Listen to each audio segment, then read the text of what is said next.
Au moment où il n'y avait pas assez d'arbres, nous sentons la sécheresse. Cette souffrance sera dans un an un lointain souvenir pour la communauté scolaire de l'école primaire publique de Za-Adikogan, choisie pour abriter ce jeudi 1er juin 2023 la 39e édition de la Journée nationale de l'arbre. Aujourd'hui, nous sommes dans une période de changement climatique qui a des effets négatifs sur tout ce que nous faisons aujourd'hui. Dans ces conditions, pour atténuer ces effets, nous avons grand intérêt à planter des arbres. Placé sous le thème « Plantons et entretenons les essences autochtones pour restaurer nos écosystèmes et préserver notre santé », cette célébration a bien une histoire. Aujourd'hui, nous célébrons la Journée nationale de l'arbre. Elle est instituée au Bénin en 1985 par décret numéro 85-291 du 2 juillet 1985 et est célébrée le 1er juin de chaque année. Cette journée marque le début de la campagne nationale de reboisement dans notre pays et permet à chaque citoyen, les associations et aux communes d'organiser les activités de mise en terre des plants individuellement ou collectivement dans les forêts ou plantations pour le regarnissage, dans les champs, les écoles, les places publiques, les artères, les maisons, le long des cours d'eau. Le responsable de la section eau et forêt de la commune de Zakpota va plus loin et explique les raisons qui justifient le choix du thème commémoratif. Fort est de constater que chaque année, nous assistons à la diminution progressive de nos ressources forestières. Ces forêts, autrefois riches en essences autochtones, sont aujourd'hui presque dépourvues de ces espèces. Le Milicia excelsa, l'Antiaris africana, le Pterocarpus erinaceus, le Pachia biglobosa, le Macrophylla tetraptera, l'Afzelia africana sont devenus rares. Beaucoup de questions se posent. On se demande quelles essences autochtones seront léguées à la postérité.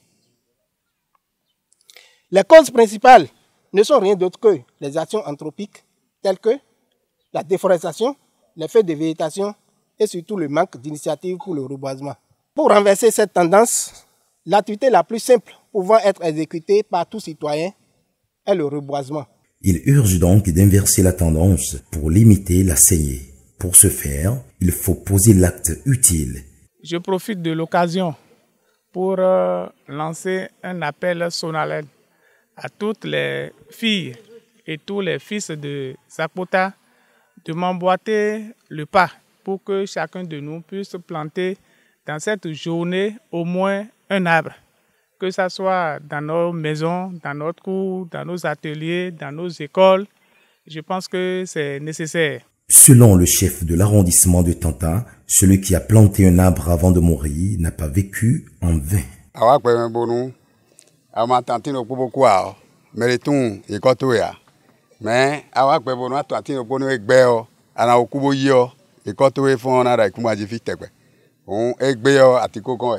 Plusieurs essences forestières ont été alors mises en terre à la grande satisfaction des populations. 200 plants composés uniquement des essences autochtones, à savoir le Kaya senegalensis, le Pachia biglobosa, l'Ivengia gabonensis et l'Afzelia africana, seront mises en terre sur un espace de 2 hectares avec un écartement de 10 mètres x 10 mètres.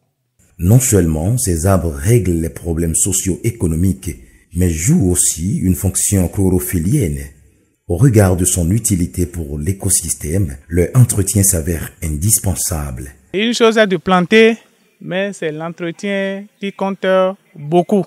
Il faut vraiment l'entretenir parce que nous pouvons planter 200 des espèces autochtones, comme l'a dit le forestier, mais d'ici à là, si l'entretien n'est pas sérieux, c'est qu'à la fin, on n'aura rien. Donc c'est tout comme si nous n'avons rien fait. Mais je compte quand même sur le sérieux de nos partenaires. Je veux parler des directeurs d'école. Et si nous avons choisi aussi des écoles, c'est à justice. C'est pour éviter ces malheurs qui arrivent très souvent. On attend que les toits sont décoiffés, tout ça là. Mais si l'arbre ne grandit pas, c'est tout comme si nous n'avons rien fait. Comblé de joie pour avoir reverdi son école, le directeur de l'EPP ZA Adikogon B s'engage pour l'entretien des plans.